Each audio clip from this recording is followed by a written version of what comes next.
দৌড় দাও, দৌড় দৌড়।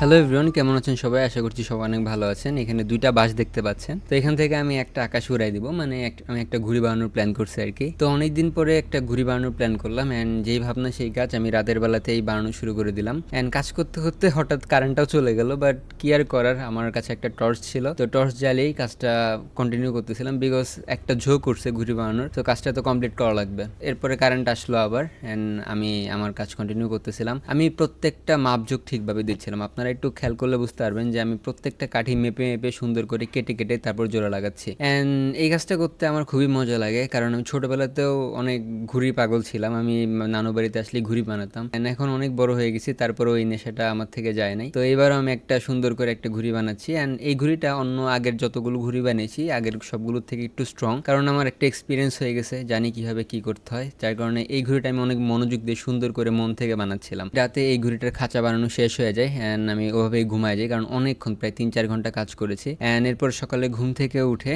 প্রায় কয়টা 10টা-11টা দিয়ে ঘুম থেকে উঠছি, অ্যান্ড ওঠার পরই ভাবলাম যে না, ঘুড়িটাকে ছাপাই ফেলি, কাজটা বেশি দেরি করা যাবে না। পলিথিন দিছি এই কারণে যেন ঘুড়িটা একটু পাতলা হয়। অ্যান্ড এরপরে যে কাজটা হয়েছে সেটা হচ্ছে আমি লেজ লাগাইছি, কিন্তু আমি এটা আপনাদেরকে ভিডিওতে দেখাতে পারি নাই, যেহেতু আমার ফোনটা একদম টিনের চালের ওখানে রাখছিলাম, তো অনেক হিট হয়ে ফোনের ভিডিও রেকর্ডিংটা অফ হয়ে গেছিল। তো যাই হোক, আমার লেজ লাগানো হয়ে গেছে। এখন আমাকে জাস্ট বাদযোগ দিতে হবে। বাদযোগ মিন্স হচ্ছে ঘুড়ির যে মাপ কাঠি, মানে যে সুতার যে মাপ আছে সেটা, তো সুতার মাপ ঠিক মতো দিলেই কিন্তু ঘুড়িটা সুন্দর মতো আকাশে উঠবে। তো সেটাই আমি চেক করতেছিলাম গোসল ধুয়ে খাওয়া দাওয়া করে। তো ফাইনালি সময় হয়ে গেছে ঘুড়িটা আকাশে ওড়ানোর জন্য। যদিও আজকে একটু বাতাস ছিল না, তারপরেও আমি যেহেতু বানাইছি অনেক কষ্ট করে, আমার আর তর্স হইতেছিল না। আমার মনে হচ্ছিল যে না, আজকে একটু উড়িয়ে দেখি ঘুড়িটা কেমন উড়ে। অলরাইট গ্যাস, ক্যামেরাটা কোনোভাবে আমি আমার জুতার উপরে রাখছি। তো এখন এটাকে জাস্ট সুতা লাগাবো। যদিও প্রচুর গরম, আজকে সারাদিনে একটুও কারেন্ট ছিল না, তারপরও গরমের মধ্যে দৌড় দিব। একবার গোসল করছি, আবার যদি গোসল করা লাগে প্যারা হয়ে যাবে। গ্যাস দেখো এটার ল্যাচ কত বড় বড়। সো লেটস গো, একটা ট্রাই করে দেখি যে এটা উড়ে কিনা। আশা করছি বিল্ড কোয়ালিটি ভালো আছে। এটা আমি অনেক সুন্দর করে আস্তে আস্তে বানাইছি। 1 2 3।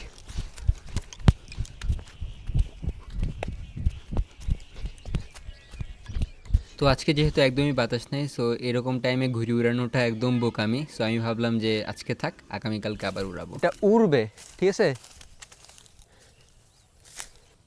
এটাকে এখন আমি গুছিয়ে ফেলতেছি, কারণ আজকে তো সন্ধ্যা হয়ে যাবে। আজকে বেশিক্ষণ ওয়েট করেও লাভ নাই, আপাতত চলে যাচ্ছে আজকে। এখন কিন্তু প্রচুর বাতাস আছে।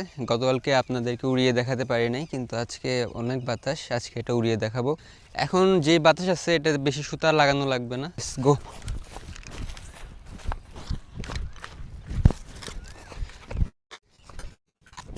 গ্যাস, আমি তো পুরো ঘেমে গেছি। একবার ট্রাই করলাম, বাতাস আছে, কিন্তু এইটা যে ভার, এটা ওড়ার মতো এত বাতাস নাই। তো এখন আবার নিয়ে যাচ্ছি। তবে আপনারা যেটা দেখলেন এটা কিন্তু উড়বে, ঠিক আছে। তো একদম সম্পূর্ণ সুতা ছেড়ে একটা দৌড় দিব। তো এটা যদি উড়ে তাহলে উড়বে, আর না হলে আপাতত এই কম বাতাস উড়াচ্ছি না।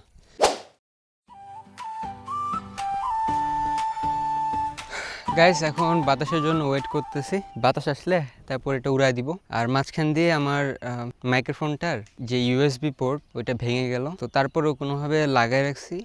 আই হোপ শোনা যাচ্ছে। তো খুবই ডিজাস্টার আসে মাঝে মাঝে। 1 2 3, দৌড় দাও, দৌড় দৌড়।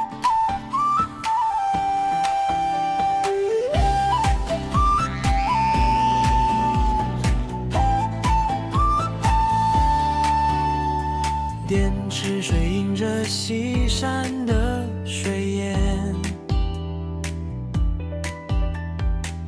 古典过的铜鼓墙。এখনো খাওয়া দাওয়া করি নাই, তো খাওয়া দাওয়া করবো, তারপর দুপুরে গিয়ে গোসল করবো। এই জন্য এখন গামবুট পরে এসেছি, যেন শরীরে কাদা টাদা না লাগে। তো যাই হোক, আজকে ভিডিওটা এখানে শেষ করতেছি। আমার মাইকের 12টা বেজে গেছে।